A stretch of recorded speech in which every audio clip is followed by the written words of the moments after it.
1975, trabalhando em Boston, EUA, com a médium Maria MRD, empregou ele métodos que se assemelham aos usados por Charles Richet e Gustave Geley em suas mais recentes experiências em Paris.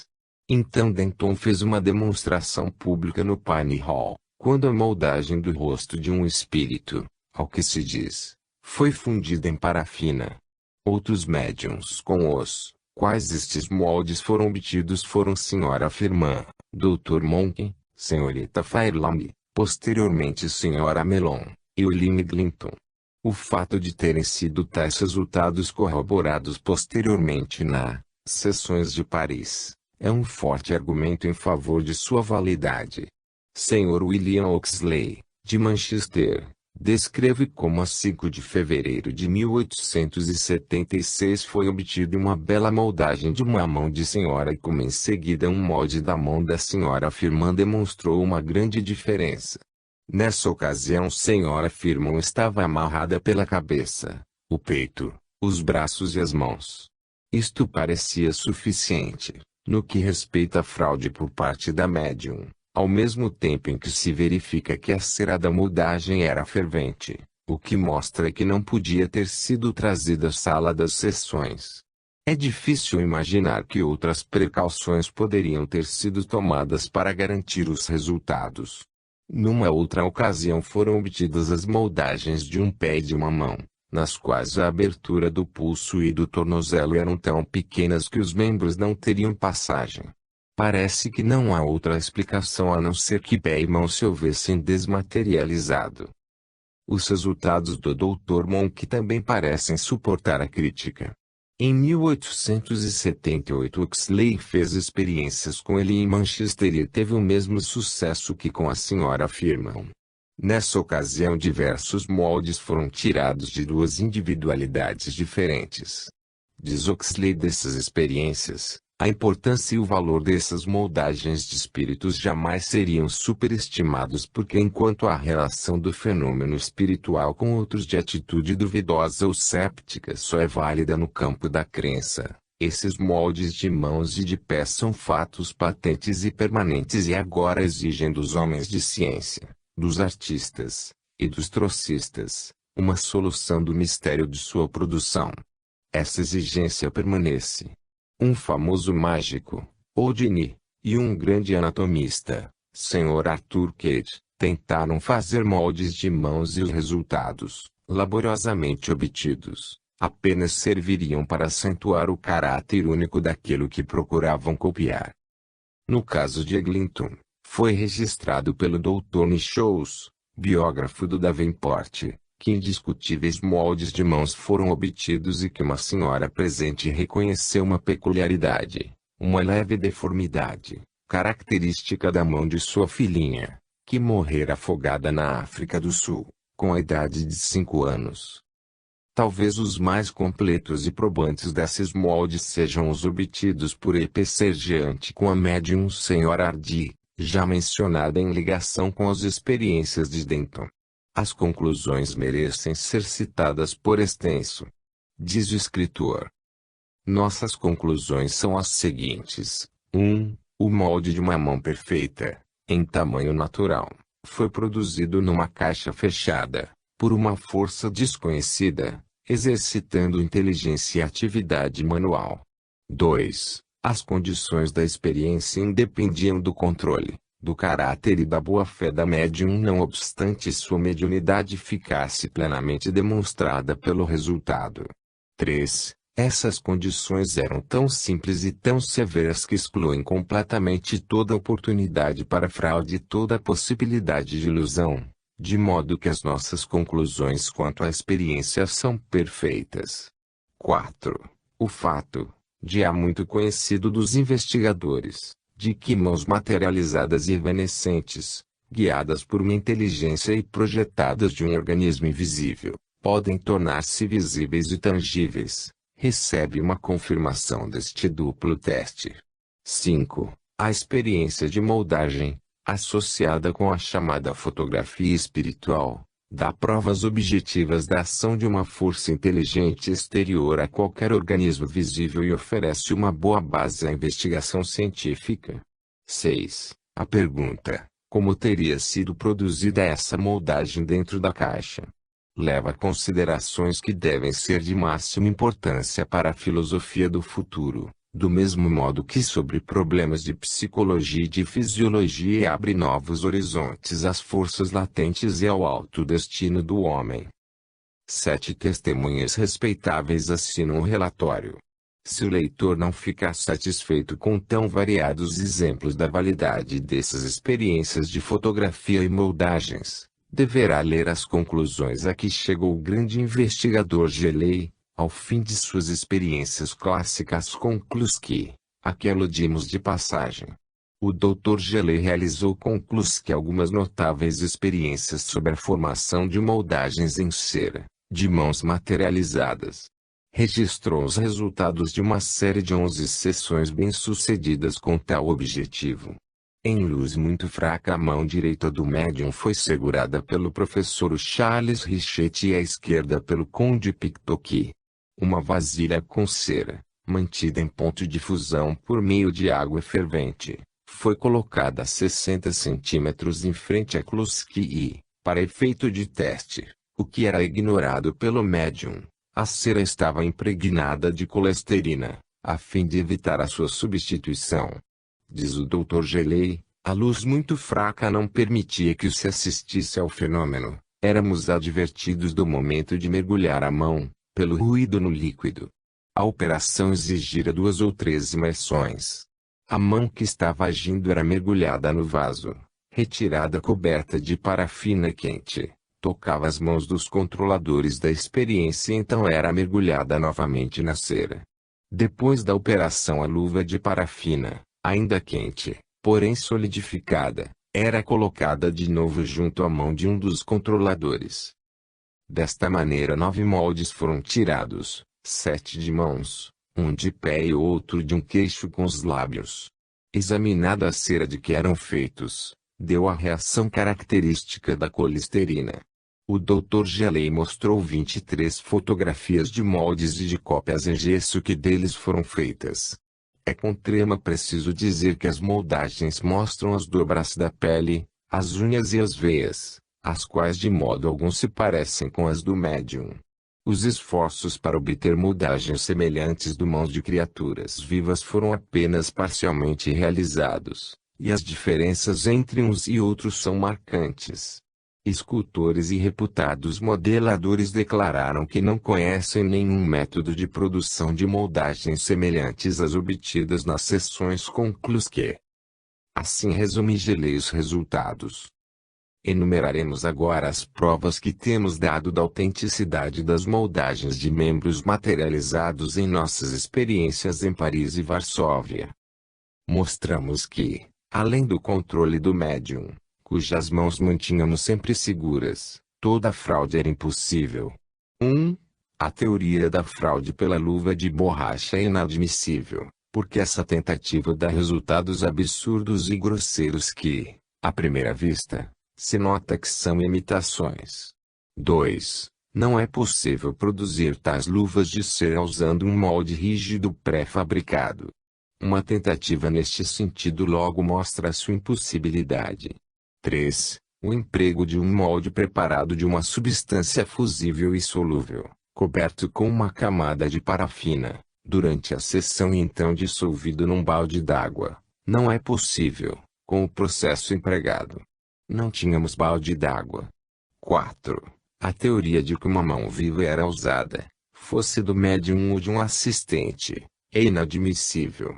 Isto não podia ser feito por várias razões, uma das quais é que a luva assim obtida é grossa e sólida, enquanto as nossas são finas e delicadas e, ainda, que a posição dos dedos em nossas moldagens torna impossível a sua retirada, sem quebrar a luva. Além disso, as luvas foram comparadas com as mãos do médium e dos assistentes e não se assemelham. Isto também é mostrado pelas mensurações antropológicas. Finalmente, fui a hipótese de terem sido as luvas trazidas pelo médium.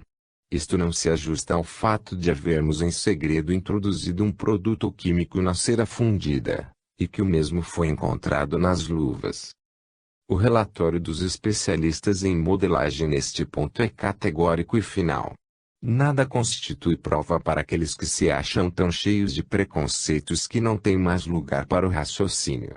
Mas é inconcebível que um homem normalmente dotado pudesse ler tudo quanto fica dito acima e duvidar da possibilidade de fazer moldagens de figuras ectoplásmicas. 21.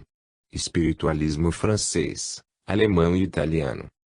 O espiritualismo na França e nas raças latinas concentra-se em torno de Allan Kardec, que prefere o termo espiritismo, e sua feição predominante é a crença na reencarnação. O Sr. Hippolyte Léon Denisard Rivail, que adotou o pseudônimo de Allan Kardec, nasceu em Lyon em 1804, onde seu pai era juiz. Em 1850, quando as manifestações espirituais americanas chamavam a atenção da Europa, Allan Kardec investigou o assunto através da mediunidade de duas filhas de um amigo. Nas comunicações obtidas ele foi informado de que espíritos de uma categoria muito mais elevada do que os que habitualmente se comunicavam através dos dois jovens médiuns, tinham vindo especialmente para ele, e queriam continuar a vir, a fim de lhe permitir desempenhar uma importante missão religiosa. Ele testou isto elaborando uma série de perguntas relativas aos problemas humanos e, submetendo-as às supostas inteligências operantes, por meio de batidos e da escrita com a prancheta, recebeu respostas sobre as quais baseava o seu sistema de espiritismo. Depois de 2 anos dessas comunicações ele verificou que suas ideias e convicções tinham mudado completamente. E disse: as instruções assim transmitidas constituem uma teoria inteiramente nova da vida humana, do dever e do destino, que me parece perfeitamente racional e coerente, admiravelmente lúcida e consoladora, além de intensamente interessante. Veio-lhe a ideia de publicar o que havia recebido e, submetendo-o às inteligências comunicantes, foi-lhe dito que os ensinamentos lhe haviam sido dados expressamente para serem transmitidos ao mundo, e que ele tinha uma missão que lhe havia sido confiada pela providência. Também lhe instruíram que denominasse a obra o Livro dos Espíritos, Le Livre des Esprits, original em francês. O livro assim produzido em 1856 teve um grande sucesso. Mais de 20 edições foram publicadas e a edição revisada, publicada em 1857, tornou-se o livro básico da filosofia espiritual na França.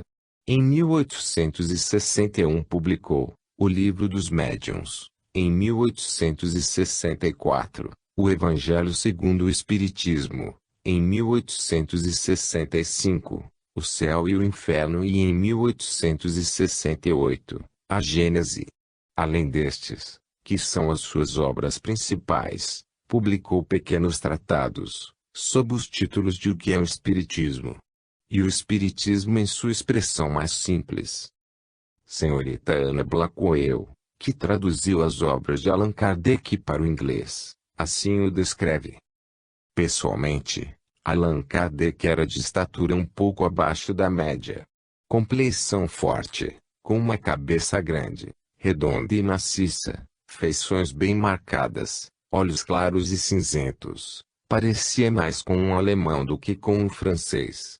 Enérgico e perseverante, mas de temperamento calmo, cauteloso e inimaginável até a frieza, incrédulo por natureza e por educação, pensador seguro e lógico, e eminentemente prático no pensamento e na ação, era igualmente emancipado do misticismo e do entusiasmo. Grave, lento no falar, modesto nas maneiras, embora não lhe faltasse certa serena dignidade, resultante da seriedade e da segurança mental, que eram traços distintos de seu caráter, nem provocava nem evitava discussão, mas jamais fazia voluntariamente comentários sobre o assunto a que havia devotado toda a sua vida, Recebia com afabilidade os inúmeros visitantes de toda a parte do mundo que vinham conversar com ele a respeito dos pontos de vista nos quais o reconheciam um expoente, respondendo às perguntas e objeções, explanando as dificuldades, e dando informações a todos os sérios inquisidores, com os quais falava com liberdade e animação, de rosto ocasionalmente iluminado por um sorriso genial e agradável, conquanto tal fosse a sua habitual seriedade de conduta que nunca era dado a gargalhar. Entre milhares de pessoas por quem era visitado, estavam inúmeras pessoas de alta posição social, literária, artística e científica.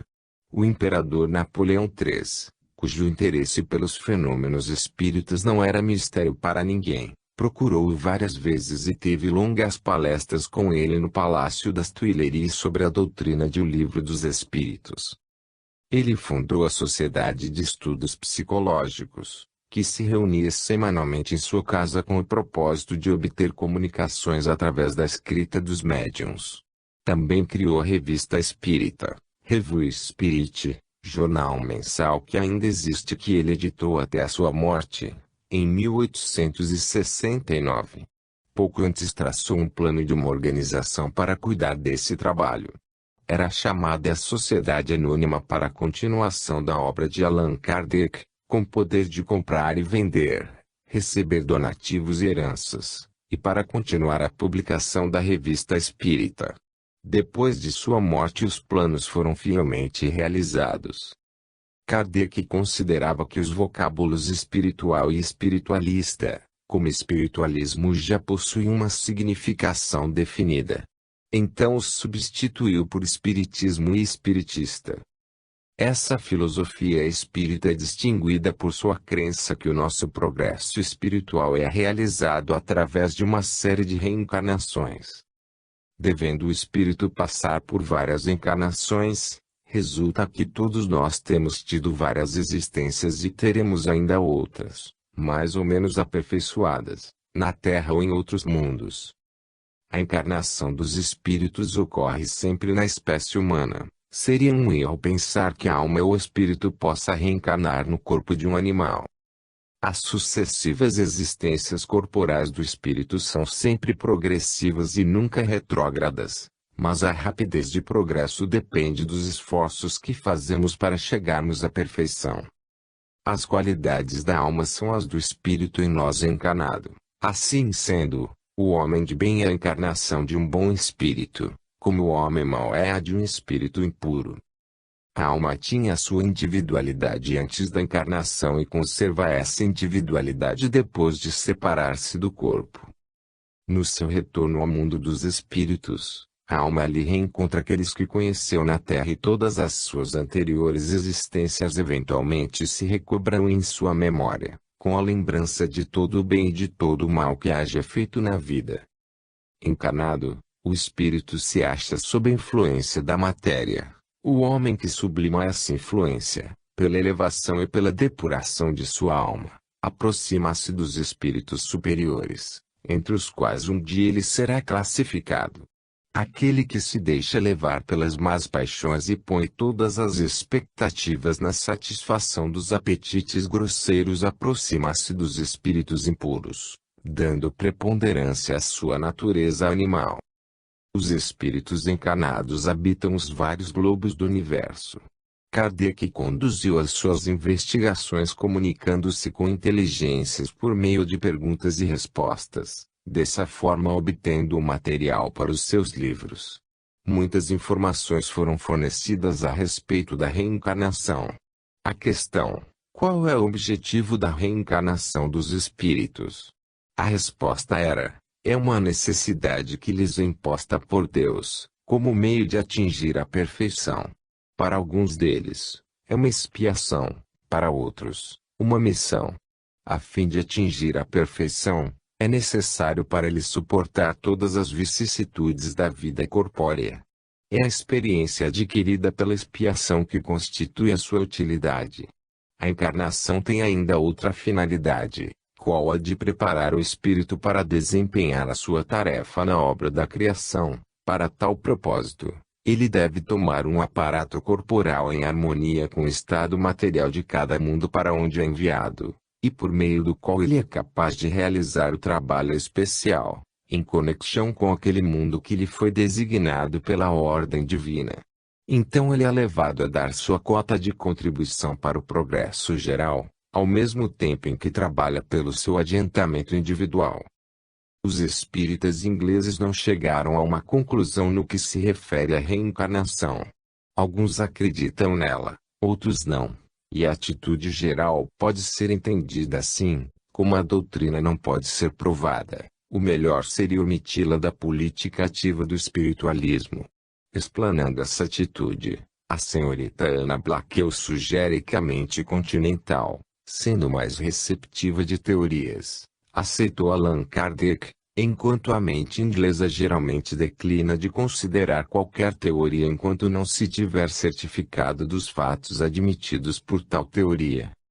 Sr. Thomas Brevior, Shropshire, um dos redatores de The Spiritual Magazine, resume o ponto de vista prevalecente dos espiritualistas ingleses de hoje.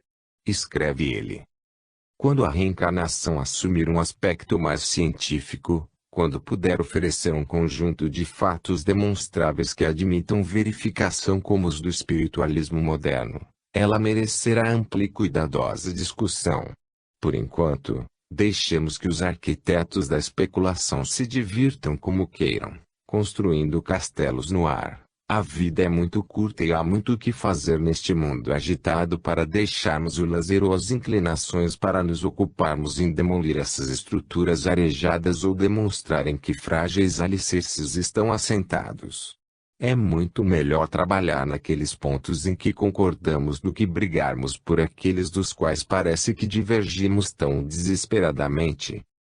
William Whitney, um dos pioneiros do espiritualismo na Inglaterra, e ainda mais enfático em sua condenação à reencarnação, após citar o comentário de Imardin Gibret que milhares no outro mundo protestam, através de distintos médiuns, que eles não têm conhecimento nem provas da reencarnação, diz ele. A coisa abala as raízes de toda a fé nas revelações do espiritualismo. Se formos levados a duvidar das comunicações espirituais sob o mais sério aspecto, sob as mais sérias afirmações, onde está o espiritualismo? Se a reencarnação for uma verdade, lamentável e repelente como ela é, deve ter havido milhões de espíritos que, ao entrarem no outro mundo, em vão terão procurado os seus parentes, os filhos, os amigos. Já teria chegado a nós esse sussurro de milhares, de dezenas de milhares de espíritos comunicantes? Nunca. Podemos, portanto, nesse campo somente, pronunciar falso dogma da reencarnação como o inferno do qual ele brotou. Entretanto, em sua veemência, o Sr. White esquece que deve haver um limite antes que a nova reencarnação se realize, e que, também deve haver um elemento voluntário no ato.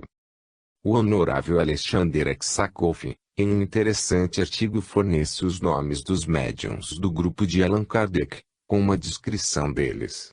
Ele também indica que a ideia da reencarnação era fortemente aprovada na França naquele tempo, como se pode ver do trabalho de M. Pesani, A Pluralidade das Existências, e outros. Escreve Aksakoff. Está claro que a propagação desta doutrina por Kardec foi uma matéria de forte predileção. De início a reencarnação não foi apresentada como objeto de estudo, mas como um dogma. Para sustentá-lo, ele sempre recorreu a médiuns escritores que, como bem se sabe, facilmente se submetem à influência de ideias preconcebidas, e o espiritismo as produziu em profusão, enquanto através de médiuns de efeitos físicos as comunicações não só são mais objetivas, como são sempre contrárias à doutrina da reencarnação. Kardec adotou o plano de sempre desprezar esse tipo de mediunidade, alegando como pretexto a sua inferioridade moral. Assim, o método experimental é, de modo geral, desconhecido no espiritismo. Durante 20 anos ele não fez o menor e intrínseco progresso, e permaneceu na completa ignorância quanto ao espiritualismo anglo-americano. Os poucos médiuns e fenômenos físicos franceses que desenvolveram seus dons a despeito de Kardec jamais foram mencionados na Revista Espírita, ficaram quase desconhecidos dos espíritas, e apenas porque os seus guias não sustentavam a doutrina da reencarnação. Acrescenta Aksakov que as suas observações não afetam a questão da reencarnação no abstrato, mas apenas no que respeita à sua propagação sob o nome de Espiritismo. Comentando o artigo de Aksakov, Dedeomi teve um impulso em uma fase da crença na reencarnação. Diz ele: eu encontro muitas pessoas que são reencarnacionistas, e tive o prazer de encontrar pelo menos 12 que tinham sido Maria Antonieta, 6 ou 7 que tinham sido Rainha Maria da Escócia, um bando de Luís e outros reis, cerca de 20 Alexandre o Grande, mas ainda me falta encontrar um simples John Smith, e vos rogo que, se o encontrardes, guardai-o como uma curiosidade. Senhorita Ana Black. Eu sintetizo o conteúdo dos principais livros de Kardec do seguinte modo. O Livro dos Espíritos demonstra a existência e os atributos do poder causal, e a natureza das relações entre esse poder e o universo, pondo-nos na trilha da divina operação. O Livro dos Médiuns descreve os vários métodos de comunicação entre este mundo e o outro. O Céu e o Inferno reivindica a justiça do governo divino, explicando a natureza do mal, como resultado da ignorância, mostrando ainda o processo pelo qual os homens tornar-se-ão iluminados e purificados. O Evangelho segundo o Espiritismo é um comentário sobre os preceitos morais de Cristo, com um exame de sua vida e uma comparação de seus incidentes com as atuais manifestações de faculdade espiritual. A Gênese mostra a concordância da filosofia espírita com as descobertas da ciência moderna, e com o teor geral dos escritos de Moisés, conforme explicado pelos Espíritos. Essas obras, diz ela, são consideradas pela maioria dos espíritas do continente como constituindo a base da filosofia religiosa do futuro, uma filosofia em harmonia com o avanço das descobertas científicas em vários outros ramos do conhecimento humano, promulgada pela falange de espíritos iluminados que agiam sob a direção do próprio Cristo. De um modo geral, parece para o autor que o apurado das provas mostra que a reencarnação é um fato, mas não necessariamente universal. Quanto à ignorância dos nossos amigos espirituais sobre o assunto, concerne ao seu próprio futuro, e se não somos esclarecidos quanto ao nosso, é possível que eles sofram as mesmas limitações. Quando se apresenta a questão, onde estávamos nós antes do nosso nascimento? Temos uma resposta definitiva no sistema do lento desenvolvimento pela reencarnação, com longos intervalos de repouso espiritual, enquanto, por outro lado, não temos resposta, embora tenhamos que admitir que é inconcebível que tenhamos nascido em tempo para a eternidade. A existência posterior parece postular a existência anterior. Quanto à pergunta natural por que, então, não nos recordamos de tais existências? Podemos indicar que tais lembranças poderiam complicar enormemente a vida presente, e que tais existências bem podem formar um ciclo que se nos torna muito claro, quando pudermos ver completo o rosário de nossas vidas enfiadas numa personalidade. A convergência de tantas linhas do pensamento teosófico e oriental para esta conclusão e a explicação que ela oferece na doutrina suplementar do karma, de uma aparente injustiça de uma vida única, são argumentos em seu favor, como devem sê-lo, talvez, aqueles vagos reconhecimentos e lembranças, ocasionalmente muito definidos para serem explicados como impressões atávicas. Certas experiências de hipnotismo, das quais as mais famosas foram as do investigador francês Coronel de Rochas, parece que constituíram uma evidência segura, pois quando o sensitivo em transe era levado para o passado, em supostas reencarnações, as mais remotas eram mais difíceis de descrever, enquanto as mais próximas eram suspeitas de serem influenciadas pelo conhecimento normal do médium. Pode-se admitir, pelo menos, que onde uma tarefa especial deve ser concluída, ou onde alguma falta deve ser remediada, a possibilidade de reencarnação pode ser uma coisa bem-vinda para o espírito aflito. Antes de voltar à história do espiritualismo francês, não se pode deixar de atentar para o esplêndido grupo de escritores que o adornam. Além de Allan Kardec e do trabalho científico de pesquisas de Gelée, Maxwell, Flammarion e Richet, houve espíritas puros, tais como Gabriel Delany, Henri Regnault e Léon Denis, que deixaram suas marcas. Especialmente o último teria sido considerado como um grande mestre da prosa francesa, fosse qual fosse o seu tema. Este trabalho, que se limita às grandes correntes da história psíquica, dificilmente comportaria referências a regatos e meandros de cada região ao redor do globo. Tais manifestações seriam invariavelmente repetições ou variantes aproximadas daquilo que já foi descrito, e pode rapidamente ser verificado que o culto é católico, numa acepção mais larga, por não haver país sem ele. Da Argentina até a Islândia, os mesmos resultados têm se espalhado da mesma maneira e devido às mesmas causas. Tal história exigiria, ela só, um volume. Algumas páginas especiais, entretanto, devem ser dedicadas à Alemanha. Embora demore a seguir o movimento organizado, pois não foi antes de 1865 que apareceu aquele Psiche, um jornal espiritualista, estabeleceu-se nesse país, mais do que em qualquer outra parte, teve uma tradição de especulação mística e experimentação mágica, que deveria ser considerada uma preparação para a revelação definitiva. Paracelsus, Cornelius Agrippa, Van Helmont e Jacob Boehme estão todos entre os pioneiros do espírito, sentindo seu caminho fora da matéria, embora vago e objetivo que tivessem alcançado. Algo mais definitivo foi alcançado por Mesmer, que realizou seu maior trabalho em Viena, no último quartel do século XVIII. Ainda que enganado quanto a algumas de suas inferências, foi ele quem deu o primeiro impulso para a dissociação entre alma e corpo, antes dos atuais sentidos da humanidade, e um nativo de Strasbourg, Marquês de Puységur, levou seu trabalho um passo mais adiante, abrindo as maravilhas da clarividência.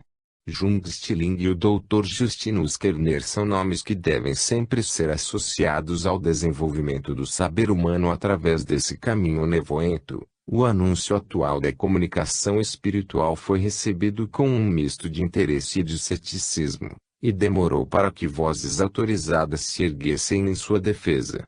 Finalmente o assunto foi posto em destaque proeminentemente quando Slade fez a sua histórica visita em 1877. Depois de vistas e verificadas as suas realizações, ele obteve em Leipzig o endosso de 6 professores para o seu genuíno e objetivo caráter. Foram eles, Zollner, Fechner e Scheibner, de Leipzig, Weber, de Göttingen, Fichte de Stuttgart e Ulrich de Halle. Como esses testemunhos tinham sido reforçados por um depoimento de Bellarmine, o principal mágico da Alemanha, de que não havia possibilidade de fraude, produziu-se um efeito considerável sobre a opinião pública, que foi engrossada pela subsequente adesão de 2 russos eminentes, Aksakov, homem de Estado, e o professor Butlerov, da Universidade de São Petersburgo. Entretanto, parece que o culto não encontrou um terreno adequado nesse país da burocracia e do militarismo. Exceto pelo nome de Carlo Duprel, nenhum outro se encontra associado com as mais altas fases do movimento.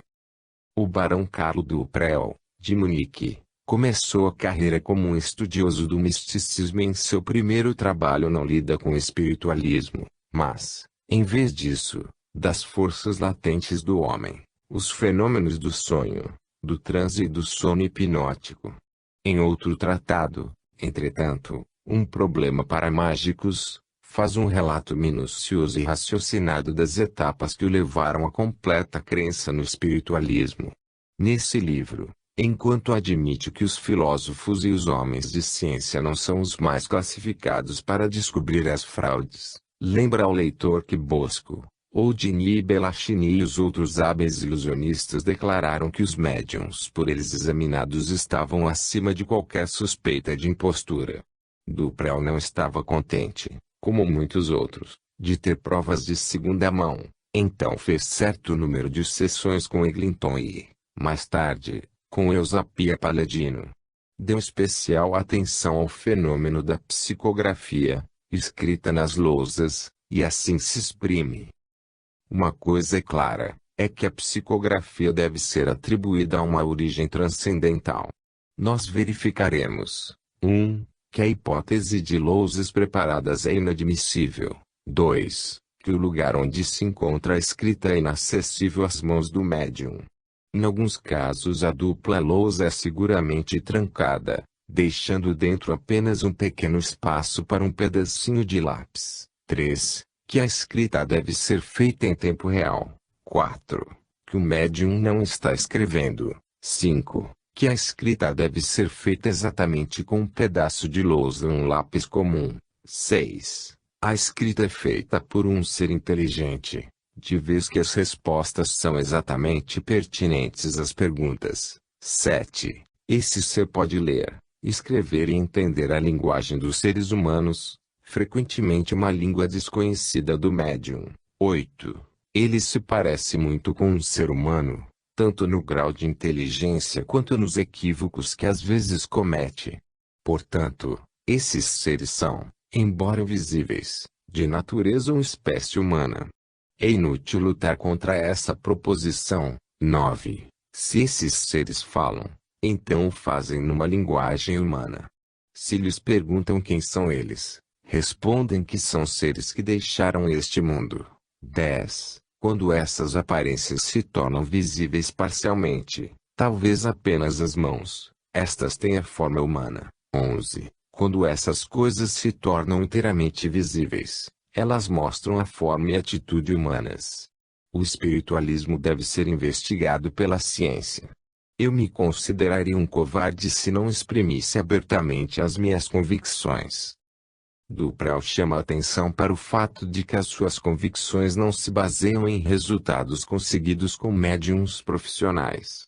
Declara que conhece 3 médiums particulares em cuja presença não só se verifica a escrita direta no lado interno de 2 lousas, mas que é feita em lugares inacessíveis. Nessas circunstâncias, ele diz tacitamente: a pergunta médium ou mágico me parece levantar mais poeira do que deve.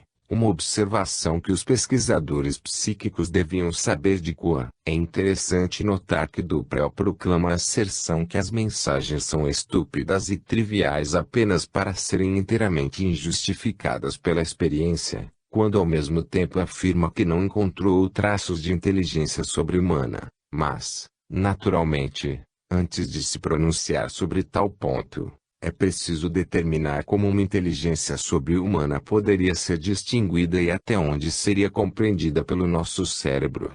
Falando das materializações, Duprel exclama: quando essas coisas se tornam inteiramente visíveis na sala escura, caso em que o médium se senta no meio do círculo formado pelos assistentes, mostram a forma e atitude humanas.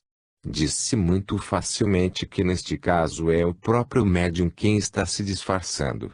Mas quando o médium fala de seu lugar, quando os vizinhos que o ladeiam declaram que seguraram as suas mãos e ao mesmo tempo eu vejo a figura de pé junto a mim, quando essa figura ilumina o seu rosto na lâmpada de vácuo que se acha sobre a mesa e cuja luz não é obstáculo aos fenômenos, de modo que eu posso ver distintamente, então a prova coletiva dos fatos que descrevi me impõe a necessidade da existência de um ser transcendente, ainda quando todas as conclusões a que cheguei durante 20 anos de trabalho e estudo tenham que ser derrubadas.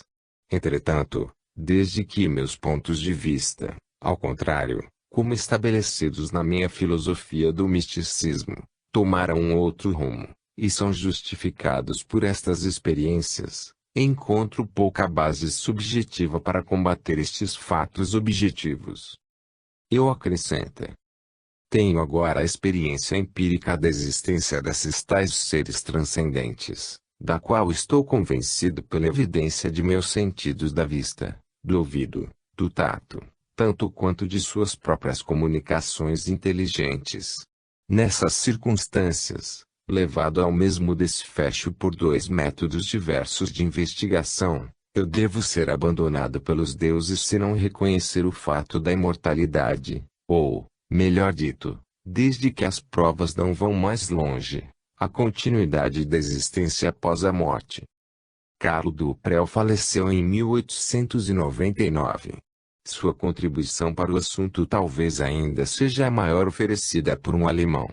Por outro lado, um formidável adversário surgiu lá em Eduard von Hartmann, autor da Filosofia do Inconsciente, que em 1885 escreveu uma brochura chamada Espiritismo. Comentando sobre essa performance, escreveu C.C. Massey. Agora, pela primeira vez, um homem de eminente posição intelectual nos defronta honestamente como adversário. Ele se deu ao trabalho de considerar os fatos, se não inteiramente, ao menos na medida em que inquestionavelmente ele se qualifica para um exame crítico. E enquanto declinando formalmente de uma aceitação sem reserva da evidência dos fatos, chegou à conclusão que a existência no organismo humano de mais forças e capacidade do que a ciência exata tem investigada é suficientemente acreditada pelos testemunhos históricos contemporâneos. Ele até requisita a pesquisa feita por comissões nomeadas e pagas pelo Estado. Repudia, com toda a autoridade de um filósofo como homem de ciência, a suposição de que a priori os fatos sejam incríveis ou contrários às leis da natureza. Expõe a irrelevância das denúncias e detona a estúpida comparação entre médiuns e mágicos. E se sua aplicação da psicologia do sonambulismo aos fenômenos resulta, no seu ponto de vista, em descarte completamente os espíritos, por outro lado contém informações para o público que são altamente importantes para a proteção dos médiuns. Diz ainda Massey que, do ponto de vista da filosofia de Hartmann, a ação dos espíritos é inadmissível e a imortalidade pessoal é uma ilusão.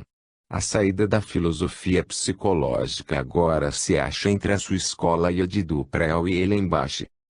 Alexandre Aksakoff respondeu a von Hartmann na revista mensal Psychische Studien. Aksakoff mostra que Hartmann não tinha nenhuma experiência prática, que prestou insuficiente atenção aos fenômenos que não se adaptavam ao seu modo de interpretar e que havia muitos fenômenos que eram por ele quase desconhecidos. Por exemplo, Hartmann não acreditou na objetividade dos fenômenos de materialização. Aksakoff habilmente cita com muitos detalhes um bom número de casos que decididamente infirmam as conclusões de Hartmann. Refere-se a Aksakoff ao barão Lazar Ehlenbach, um espiritualista, que foi o primeiro investigador filosófico dos fenômenos na Alemanha, e declara: a afirmação de Zollner da realidade dos fenômenos mediúnicos produziu enorme sensação na Alemanha. De vários modos parecia que von Hartmann tivesse escrito com um imperfeito conhecimento do assunto. A Alemanha produziu poucos grandes médiuns, a menos que Frau Anna Roth, seja como tal classificada. É possível que ela tivesse recorrido à fraude quando lhe faleciam as forças, mas que ela possuía tais forças em alto grau é claramente mostrado pelas provas no processo consequente à sua suposta impostura em 1902. Depois de ser levada à prisão por 12 meses e 3 semanas, antes de ser levada a julgamento, a médium foi condenada a 18 meses de cárcere e uma multa de 500 marcos. Muita gente de posição depôs no processo em seu favor. Entre estas pessoas se achavam Ayrton Kerr, antigo capelão da corte, e o juiz Fusers, presidente da Suprema Corte de Apelação de Zurique. Sob juramento o juiz declarou que Frau Roth o havia posto em comunicação com os espíritos de sua esposa e de seu pai que disseram coisas que a médium era impossível ter inventado, porque diziam com assunto desconhecido de qualquer mortal. Também declarou que tinham sido trazidas flores de rara qualidade para um salão inundado de luz. Seu depoimento causou sensação. É claro que o resultado do processo era uma conclusão prévia. Foi uma repetição da atitude do juiz Floes, no caso Slade. O procurador alemão começou assim o seu discurso. A corte não se permite criticar a teoria espírita, porque deve ser reconhecido que a ciência, com a genialidade dos homens de cultura, declara que são impossíveis as manifestações sobrenaturais. Diante disso, nenhuma evidência teria valor. Em recentes anos, dois nomes sobressaem em conexão com o assunto. Um é o Dr. Jean-Knot Singh, de Munique, cujo esplêndido trabalho de laboratório já foi tratado no capítulo sobre o ectoplasma. O outro é o famoso Dr. Hans Driesch, professor de filosofia na Universidade de Leipzig. Recentemente ele declarou que a atualidade dos fenômenos psíquicos só é posta em dúvida pelo incorrigível dogmatismo. Fez essa declaração numa conferência na Universidade de Londres, em 1924, a qual foi posteriormente publicada em Tikest. Ele veio a dizer: esses fenômenos tiveram, entretanto, uma luta árdua a fim de serem reconhecidos. E a principal razão por que tiveram de lutar tão estrenuamente foi porque foram redondamente negados pela psicologia ortodoxa e pela ciência cultural, tais quais eram estas pelo menos até o fim do século passado. Professor Driesch aponta que a ciência natural e a psicologia sofreram uma radical mudança desde o começo deste século e continua mostrando como os fenômenos psíquicos se ligam com as ciências naturais normais. Observa que se estas últimas se recusam a reconhecer a sua relação com aquelas, isto nada afeta os fenômenos psíquicos. Mostra, através de diversas ilustrações biológicas, como a teoria mecanicista foi derrubada. Expõe a sua teoria vitalista para estabelecer um mais íntimo contato entre os fenômenos da biologia normal e os fenômenos físicos no domínio da pesquisa psíquica. Sob determinados pontos a Itália foi superior a outros países europeus no tratamento do espiritualismo, isto apesar da constante oposição da Igreja Católica Romana, que sem muita lógica estigmatizou como satanismo os casos que não receberam a marca especial de santidade. Os Acta Sanctorum constituem uma longa crônica de fenômenos psíquicos com levitações, transportes, profecias, e todos os outros sinais de mediunidade. Entretanto, essa igreja sempre perseguiu o espiritualismo. Poderosa como é, verificará, a seu tempo, que enfrentou algo ainda mais forte que ela. Dos modernos italianos, o grande Mazzini foi um espiritualista, naqueles dias em que o espiritualismo mal se esboçava, e seu companheiro Garibaldi foi presidente de uma sociedade psíquica. Em carta a um amigo em 1849, Mazzini esboça o seu sistema filosófico-religioso, que curiosamente ampara o mais recente ponto de vista espiritualista.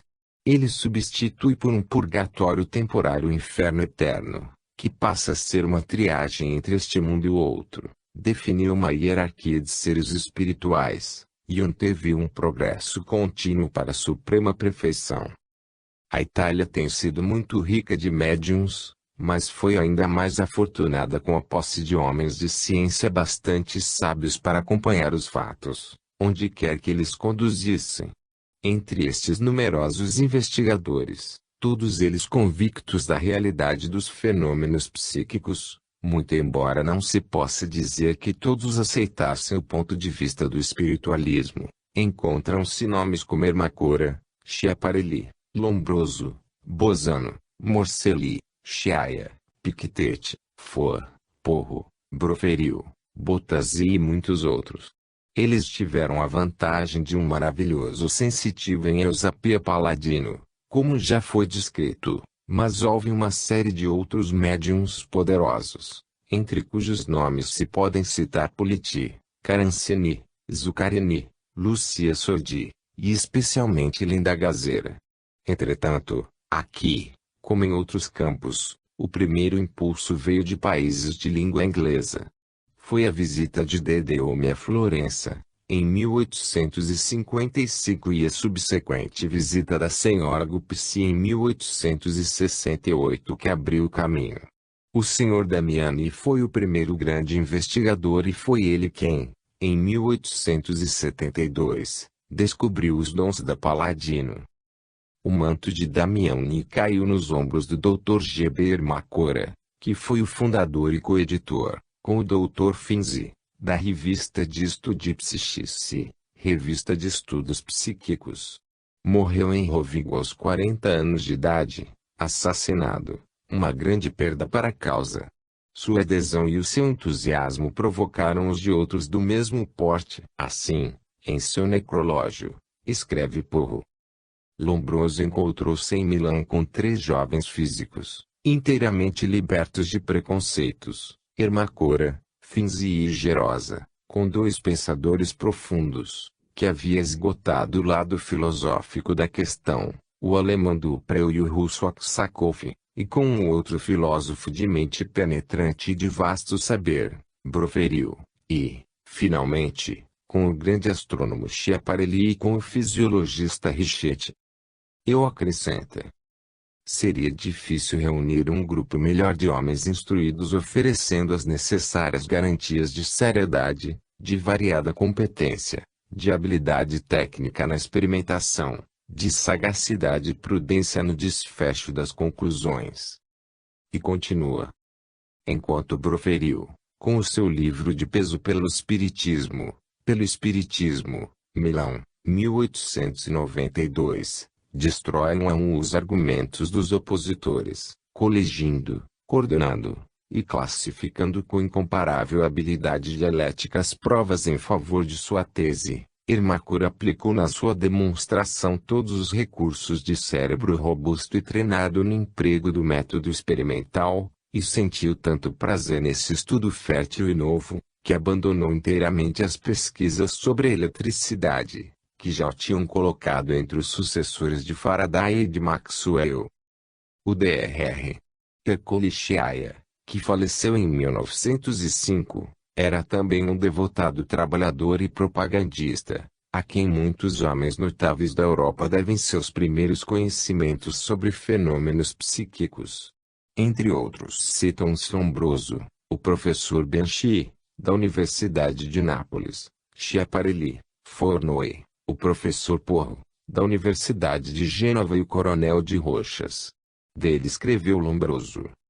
Tendes razão para venerar profundamente a memória de Ercole Schiaia. Num país onde há tamanho horror ao que é novo, são necessárias uma grande coragem e uma nobre alma para se tornar apóstolo de uma teoria que defronta o ridículo, e o fazer com aquela tenacidade, aquela energia que o sempre caracterizaram Schiaia. É a ele que muitos devem, inclusive eu, o privilégio de ver um mundo novo, aberto à investigação psíquica, e isto pelo único meio que existe para convencer homens de cultura, isto é, pela observação direta. Sardou, Richetti e Morselli renderam tributo ao trabalho de Schiaia. Schiaia fez um importante trabalho orientando Lombroso, o eminente alienista, na investigação do assunto. Depois de suas primeiras experiências com Eusapia Palladino, em março de 1891, escreveu Lombroso. Sinto-me bastante envergonhado e pesaroso por me haver oposto com tanta tenacidade à possibilidade dos chamados fatos espíritas. Inicialmente apenas aceitava os fatos e se opunha à teoria a eles associada.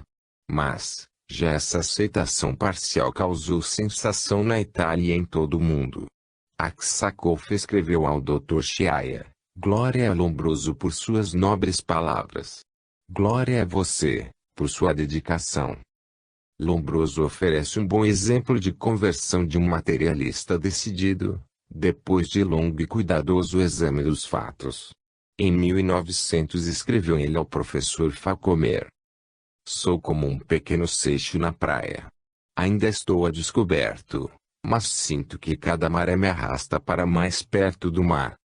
Como se sabe, ele acabou se tornando um crente completo, um espiritualista convicto e publicou um livro célebre Morte, e depois. Ernesto Bozano, nascido em Gênova em 1862, devotou 30 anos a pesquisas psíquicas, reunindo as suas conclusões em 30 extensas monografias. Será lembrado por sua crítica incisiva às referências inconscientes de Sr. Podmore e ao Sr. Stanton Moses. Seu título é uma defesa de William Stanton Moses. Bozano, em companhia dos professores Morcelli e Porro, fez uma longa série de experiências com Eusapia Palladino. Depois de analisar os fenômenos objetivos e subjetivos, foi conduzido à necessidade lógica de aderir completamente à hipótese espírita. Enrico Morcelli, professor de psiquiatria em Gênova, foi durante muitos anos, como ele próprio confessa, um duro céptico em relação à realidade objetiva dos fenômenos psíquicos. De 1901 em diante ele fez 30 sessões com Eusapia Palladino, e ficou inteiramente convencido dos fatos, se não da teoria do espírito. Ele publicou as suas observações no livro que o professor Richetti descreve como um modelo de erudição, psicologia e espiritismo, Turim, 1908. Numa análise muito generosa deste livro, Lombroso se refere ao cepticismo do autor, em relação a certos fenômenos observados. Diz ele: sim, Morcelli comete o mesmo erro de Flournoy e da senhorita Smith, torturando a sua própria enorme ingenuidade para achar que não são verdades, nem críveis, coisas que ele mesmo declara ter visto. Por exemplo, durante os primeiros dias depois da aparição de sua própria mãe, admitia comigo que a tinha visto e tivera um entendimento por gestos com ela, nos quais ela apontava quase que com amargura para os seus óculos e a sua calva parcial, e lhe lembrou como havia deixado ainda um belo rapaz. Quando Morcelli pediu à sua mãe uma prova de identidade, ela tocou com a mão em sua testa procurando um caroço, mas como tocasse primeiro no lado direito e depois no lado esquerdo, onde realmente estava o lobinho, Morcelli não queria aceitar isto como prova da presença de sua mãe. Com mais experiência, Lombroso lhe mostra a dificuldade dos espíritos em usar a instrumentalidade de um médium pela primeira vez. A verdade é que Morcelli tinha, por estranho que pareça, a maior repugnância pelo aparecimento de sua mãe através de uma médium contra a sua vontade. Lombroso não pôde compreender este sentimento. E diz: confesso que não só não concordo, mas que, ao contrário, quando novamente vi minha mãe, senti uma das mais agradáveis sensações íntimas de minha vida, um prazer que era quase um espasmo, que despertou uma sensação, não de ressentimento, mas de gratidão à médium que novamente lançou minha mãe em meus braços depois de tantos anos. E esse acontecimento me fez esquecer não uma vez, mas muitas vezes, a humilde postura de Eusapia, que tinha feito para mim, ainda que de maneira puramente automática, aquilo que nenhum gigante em força ou em pensamento jamais teria podido fazer. Em muitas coisas a posição de Morcelli é a mesma do professor Richetti, no que diz respeito à pesquisa psíquica, mas como este último distinto cientista, tem sido ele o instrumento de influenciação da opinião pública para um maior esclarecimento do assunto. Morcelli fala com veemência do desprezo da ciência. Em 1907 escreve o seguinte: a questão do espiritismo foi discutida por mais de 50 anos, e, ainda que atualmente ninguém possa prever quando ela será resolvida, agora todos concordam em lhe conceder grande importância entre os problemas que ficaram como uma herança do século XIX ao nosso século. Entretanto, ninguém pode deixar de reconhecer que o espiritismo é uma forte corrente ou tendência do pensamento contemporâneo. Se, durante muitos anos, a ciência acadêmica desprezou o conjunto dos fatos que, por bem ou por mal, certo ou errado, o espiritismo absorveu e assimilou, considerando os elementos formadores de seu sistema doutrinário, tanto pior para a ciência, e pior ainda para os cientistas que ficaram surdos e mudos diante de todas as afirmações, não de sectários crédulos, mas de sérios e dignos observadores como Croocas, Lodi Richetti. Não me envergonho de dizer que eu mesmo, até onde minhas modestas forças chegavam, contribuí para esse obstinado cepticismo, até o dia em que fui capaz de romper as cadeias nas quais as minhas percepções absolutistas tinham acorrentado o meu raciocínio. É de notar-se que a maioria dos professores italianos, enquanto aderiam aos fatos psíquicos, declinavam das conclusões daqueles a quem chamavam de espíritas. Talvez-me bem o esclarece quando diz: é mais importante salientar que a reviviscência do interesse por estas questões, que foi exibido pelo público italiano,